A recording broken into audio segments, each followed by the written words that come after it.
बरं, तुमच्या आवडीचे पदार्थ आपण खात खात खरं तर गप्पा मारूयात.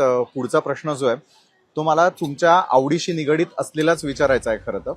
तो म्हणजे असा की नाशिकमध्ये शेतीसाठी बरंच काही होईल, मात्र ज्या प्रकारे सत्तांतर आपल्या महाराष्ट्रात झालं, नाशिकचंही राजकीय समीकरण बदलताना पाहायला मिळालं.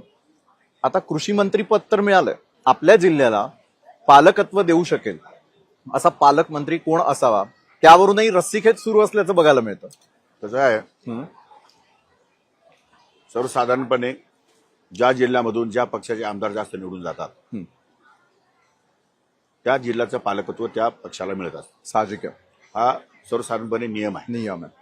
पण तो सर्वस्वी अधिकार हा मुख्यमंत्र्याचा आहे. बर, मुख्यमंत्री त्या पक्षाच्या नेत्यांना एकत्रित बसून तो निर्णय घेतील. आमचा क्लेम आहे, नाशिकवरती नाशिकचे 100% लोक निवडून आले आहेत राष्ट्रवादी, साहजिक आहे. आणि सर्वात जास्त संख्या ही राष्ट्रवादीची आहे या जिल्ह्यामध्ये. आमच्या खालोखाल भारतीय जनता पक्ष आहे, त्याच्यानंतर एकनाथ शिंदे साहेबांचे 2 आमदार आहेत.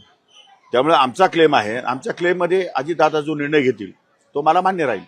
बरं, पण अजितदादा जे नाव सुचवतील मुख्यमंत्र्याला आणि मुख्यमंत्री जे जाहीर करतील ते मला दोन्ही गोष्टी मान्य राहतात. माणिकराव कोकाटे यांच्याबरोबर आपली क्रॉस फायर मध्ये